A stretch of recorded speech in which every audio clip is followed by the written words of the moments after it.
Dans cette partie, nous allons travailler sur la modélisation du bras. Alors si on voit bien notre image de référence, nous n'avons pas de bras dans notre robot, alors on va euh, désactiver la visibilité dans notre image de référence en allant vers le calque et en cliquant sur le petit carré. Alors on va commencer par ajouter un cube. Donc je vais aller vers polygone et je clique sur l'icône du cube. Et là je vais agrandir mon cube. D'accord? Je vais aller vers la vue de face. Je clique sur 4 pour aller en mode wireframe.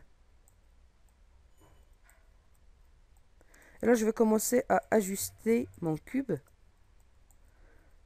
Alors sachez qu'il est encore possible d'éditer le nombre de divisions parce qu'on n'a pas encore modifié les points en edit mode. Donc on va aller vers les inputs du cube et nous allons donner des divisions dans le depth. Alors un nombre de divisions de 3. Et puis nous allons aussi donner des divisions dans le height, c'est-à-dire la hauteur. Maintenant, nous allons prendre les points et nous allons commencer à les éditer. Alors je vais prendre les points du haut, je vais leur donner une rotation, à peu près à ce niveau. Je vais le ramener en haut. D'accord.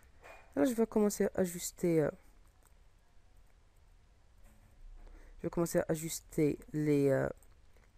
Les parties basses. D'accord. Ces points. Alors pour cela, je vais utiliser une outil qui s'appelle l'outil Lattice.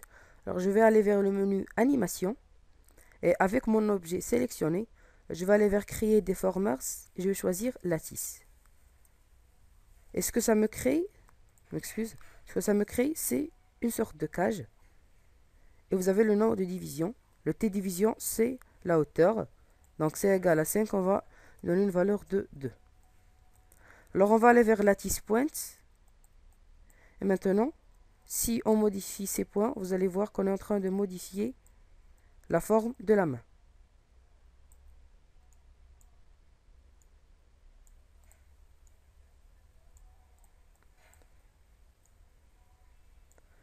On va revenir à Object Mode. Et maintenant, si j'essaie d'augmenter le nombre de divisions, vous allez voir qu'il n'est pas possible. D'accord? Pourquoi cela? Parce que j'ai déjà édité les points. Alors maintenant, pour supprimer cette lattice, je n'ai qu'à supprimer mon objet. Ou bien, je n'ai qu'à sélectionner mon objet et aller vers Edit, Delete by Type, History. Alors là, je vais prendre un peu de temps pour vous expliquer la différence entre Delete by Type History et Delete by All by Type History. Delete by Type History, c'est-à-dire supprimer l'historique seulement de l'objet qui est sélectionné. Mais Delete All by Type, ça va supprimer l'historique de tous les objets qui se trouvent dans ma scène. Alors maintenant, nous avons l'effet obtenu. D'accord? Et nous n'avons plus de lattice. Alors maintenant, on va recréer une autre lattice. Alors, créer Deformer lattice. Vous pouvez aussi créer la lattice en cliquant sur Espace, Créer Deformer lattice. Et puis, ce que nous allons faire, c'est modifier la position de ces points pour que le pied soit collé contre le corps principal.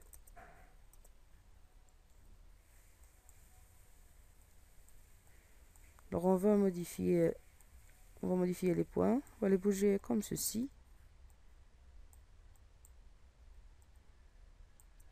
On va voir ce que ça donne. D'accord? Très bien.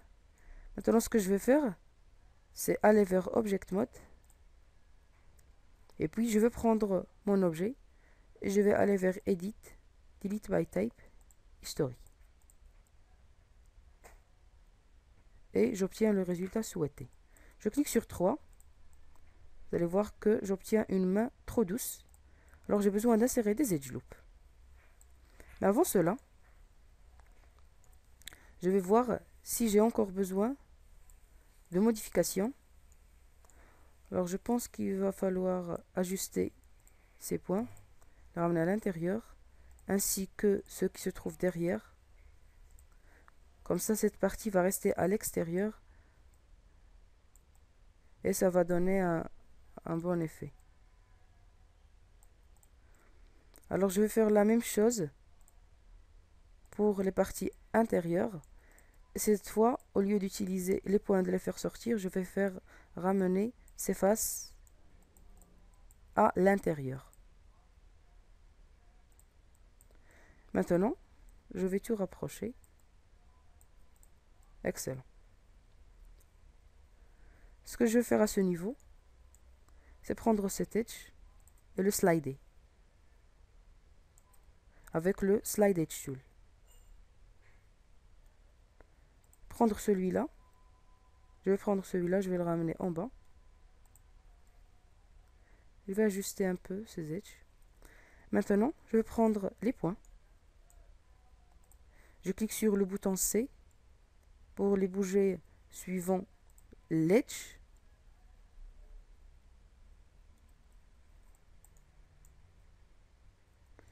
Et je vais ramener un peu en haut. Donc je m'approche.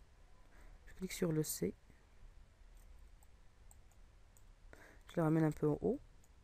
Et là, je vais essayer d'extruder et de voir ce que ça donne. Alors, si vous êtes dans ce cas, d'accord, vous êtes en train d'essayer, ce que je vous conseille de faire, c'est de dupliquer l'objet avec le bouton CTRL-D. Maintenant, l'objet est sélectionné. Vous allez vers Layer et puis choisir Create Layer from Selected ou bien cliquer sur cette icône. Vous allez appeler ce calque support. Vous allez l'enregistrer et vous allez désactiver sa visibilité. Maintenant, vous allez essayer de faire l'extrude. D'accord? Et vous allez vous dire, je l'aime pas trop. Alors tout ce que vous avez à faire, c'est supprimer. Et puis, revoir votre objet parce que vous l'aviez dupliqué. D'accord? Alors j'ai besoin d'ajuster d'ajuster cet edge avec le Slide Edge Tool. Alors on va prendre cette face et on va l'extruder. Très bien. Nous allons maintenant créer l'avant-bras. D'accord? Alors nous allons commencer par créer un cube. Donc on va aller dans le Shelf Polygon. On va cliquer sur l'icône du cube pour le créer. Je vais aller vers la vue de droite. Je vais agrandir mon cube.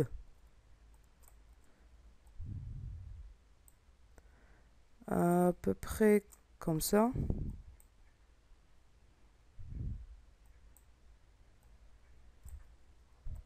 Et puis je vais aller vers la vue de droite et je vais le régler et le mettre en position. Alors je vais prendre maintenant les points et je vais les éditer.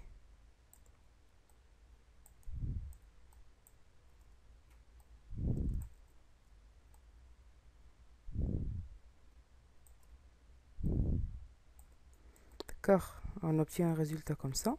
On va aller vers Edit Mesh et on va choisir l'Insert Edge Loop Tool et nous allons insérer un Edge Loop vertical et un autre horizontal pour avoir finalement cette forme. On va prendre cet Edge Loop, on va faire un slide et nous allons prendre l'autre Edge Loop et nous allons aussi lui faire un slide. Donc c'est Shift bouton droit de la souris et Slide Edge Tool. Nous allons extruder la face et puis nous allons la ramener à l'intérieur. Excellent. Alors maintenant, je vais prendre ces points. Je vais le rapprocher un peu plus. Et puis je vais essayer de donner une courbature à mon objet en prenant les points qui sont au milieu et les ramenant à l'extérieur un peu. Et puis je vais aller vers Object Mode. Je vais prendre mon objet et je le ramène entièrement à l'intérieur. Et là, je vais commencer à l'ajuster.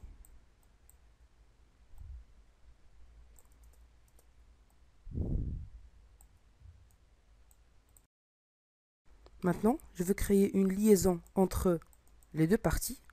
Donc je vais prendre la partie haute, je vais prendre cette face, je l'extrude, je change sa taille, car elle va être petite.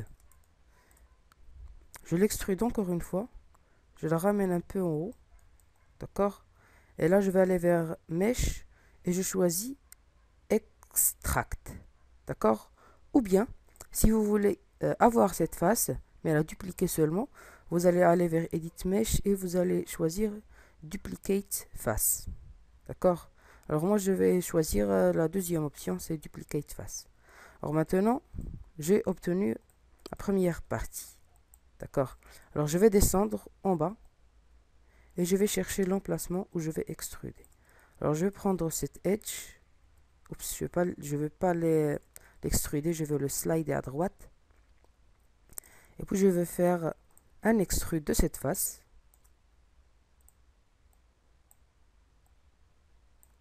D'accord, c'est avec le bouton Shift, bouton droit de la souris. Et choisir extrude. D'accord. Et je vais aussi faire un extrude à l'intérieur. Et c'est tout. Alors maintenant, je vais prendre la face que j'avais dupliquée.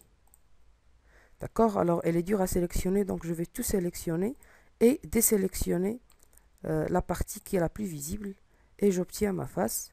Je vais centrer son pivot en allant vers Modify Center Pivot. Comme ça, le pivot il va être au centre de l'objet. Et là, ce que je vais faire, c'est que je vais l'extruder. Donc, je vais aller vers face.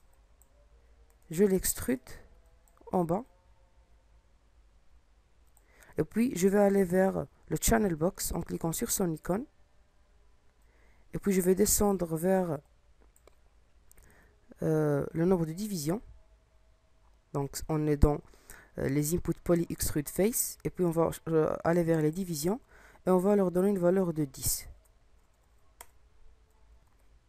Et puis, ce que nous allons maintenant faire, c'est prendre cet objet, aller vers Show, Isolate Selected View Selected pour isoler ma sélection. Et là, je vais prendre des edge loops et en sauter un. D'accord? Donc, je prends un et je saute un. Et là, je clique sur R et je change la taille de ces edge loops.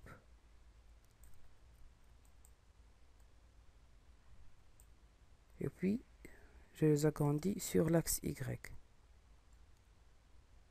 Ou bien, pour éviter qu'ils commencent à s'aplatir au niveau de l'axe Y, ce qu'on peut faire, c'est choisir de les agrandir sur tous les axes sauf l'axe Y.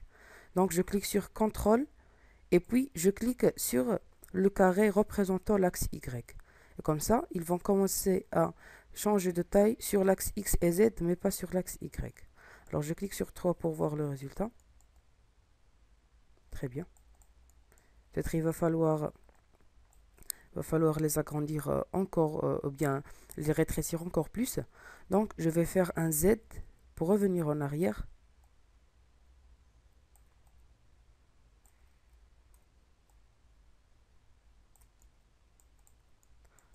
Ah, c'est bien. Et là, si je reviens, vous allez voir que j'ai une bonne transition. Je clique sur 1. Maintenant, ce que je vais faire, c'est ajuster un peu ces points. On va désélectionner ceux qui trouvent à l'extérieur. Très bien. On va prendre cette face. On va la rapprocher. On va même prendre ces points. On va les rapprocher aussi. Maintenant, nous allons essayer de rendre ces parties douces. Alors, je sélectionne tout. Et je vais isoler ma sélection. Et puis, je sélectionne tout et je clique sur 3. Vous allez voir que j'ai des angles qui sont trop doux.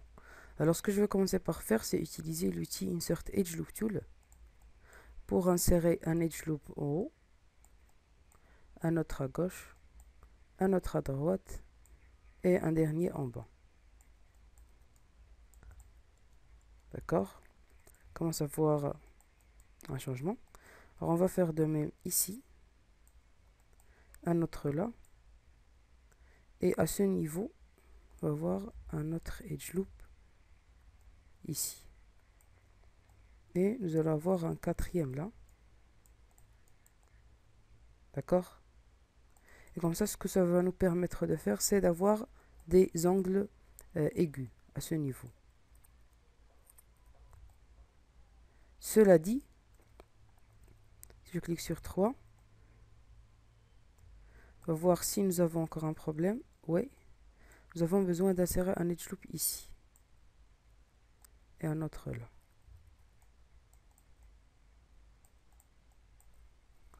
Alors maintenant, on va voir que nous avons un bon résultat. D'accord? Mais ici, nous avons plusieurs edges qui sont reliés par un seul point. Alors, c'est pas bon. Eh bien, ce que nous avons besoin de faire, c'est de cliquer sur Z et tout annuler. D'accord? Jusqu'à ce qu'on annule tout.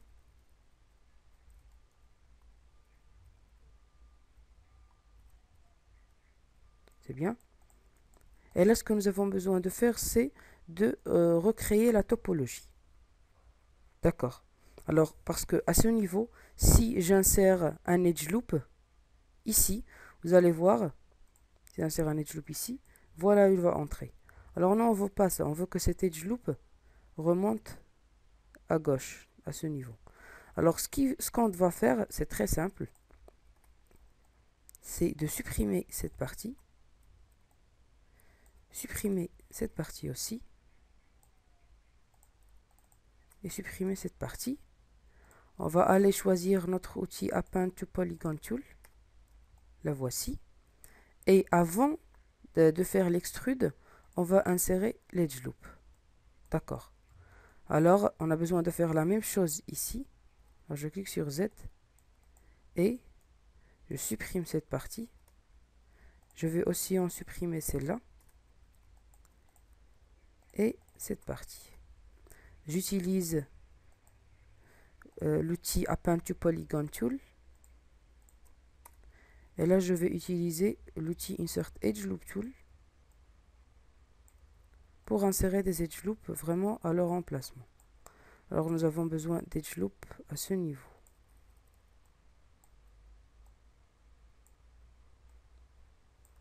Très bien. Alors maintenant, ce que nous allons faire, c'est faire l'extrude comme nous l'avions fait tout à l'heure. D'accord? Mais cette fois-ci, nous allons avoir un résultat meilleur.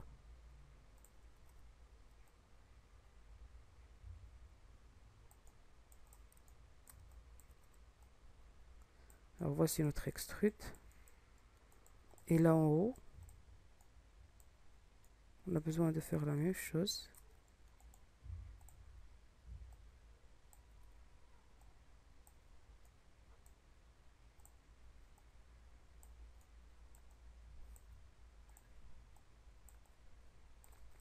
Alors on va ajuster cette face.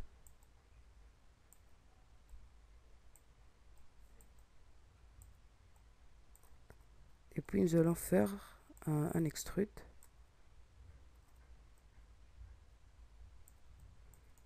Et c'est tout quoi. Alors maintenant si je clique sur 3, vous allez voir que tout marche bien excepté pour ces extrudes que j'ai faites. D'accord? Alors on va commencer par régler cette erreur ici en haut pour la partie haute du bras. Et puis on va revenir par la partie basse. Alors excellent. Je vais prendre cette face ici et je vais l'extraire en allant vers Mesh Extract. Pourquoi cela? Parce que cette partie va avoir un matériel de lueur comme les autres que je vous ai montré tout à l'heure. D'accord. Alors maintenant, si je clique sur 3, vous allez voir que j'ai seulement besoin de quelques creases. Alors je vais commencer par sélectionner cet edge ring et faire un crease tool. Je vais aussi sélectionner cet edge ring. CTRL, bouton droit de la souris, edge ring, utility to edge ring, et refaire le crease tool. Et là, j'ai besoin de donner un peu de crease à ces edges pour que ces autres edges ici ne débordent plus et soient à leur place.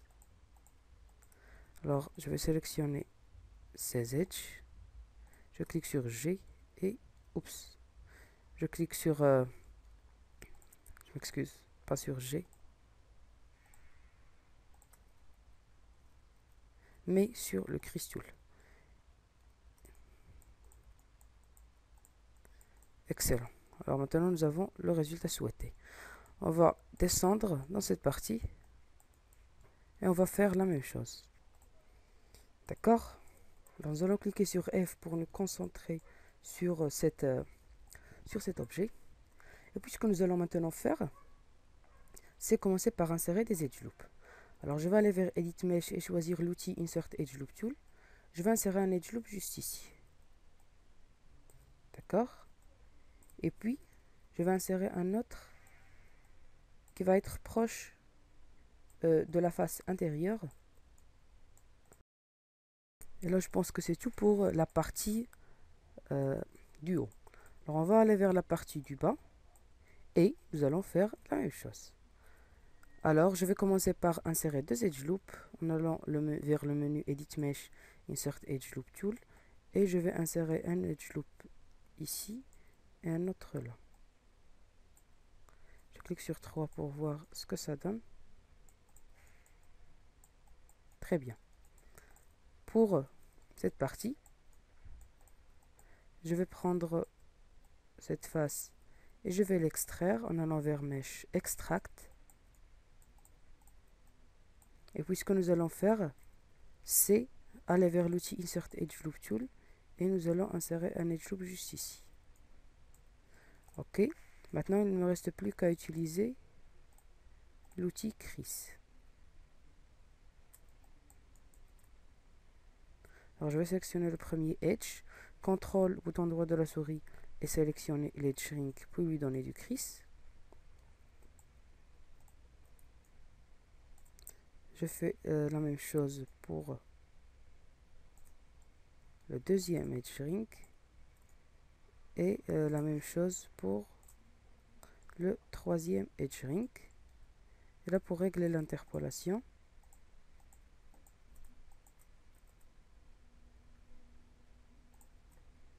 c'est un peu dur de sélectionner les edges quand on est en Smooth Mesh Preview parce qu'ils ne sont pas dans leur emplacement vrai. Alors voici cet edge en Smooth Mesh Preview et voici son emplacement vrai.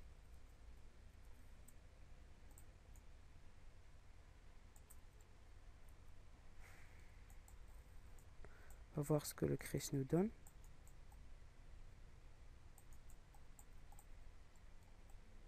Excellent.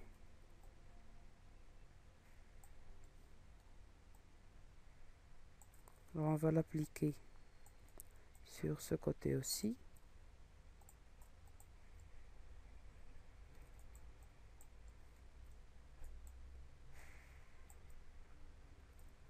Et on va voir en bas.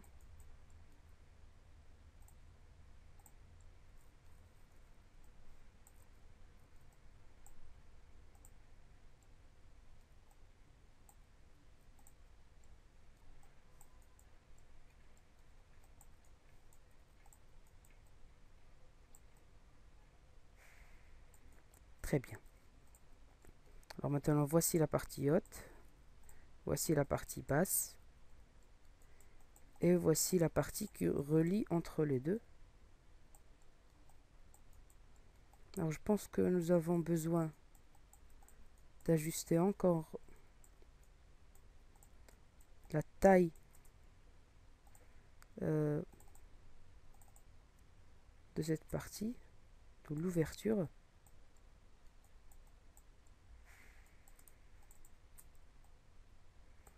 On va s'assurer qu'on sélectionne tout.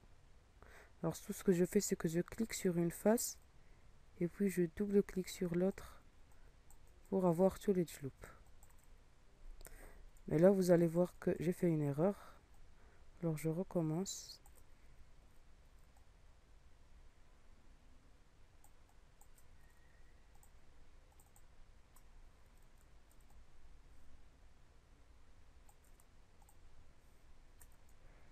Et puis pour la dernière edge loop, on va voir si on a tout sélectionné. Oui, il nous reste cette partie. Maintenant, je clique sur 3 et je commence à changer la taille, mais je clique sur CTRL et sur l'axe vert. Comme ça, je vais m'assurer que je ne suis pas en train de rétrécir sur cet axe. Alors, je vais refaire la même chose pour la partie haute, mais cette fois, pour mieux sélectionner, je veux revenir à l'isolation de ma sélection. Et c'est maintenant que je vais le sélectionner. Alors je prends le premier edge, shift-click sur le deuxième. Premier, shift-click sur le deuxième. Mais là, ça me sélectionne l'edge loop faux. Alors j'ai besoin de le faire manuellement.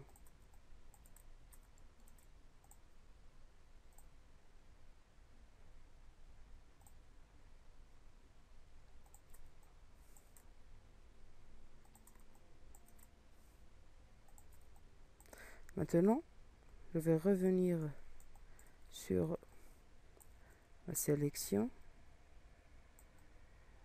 et je vais ajuster la taille.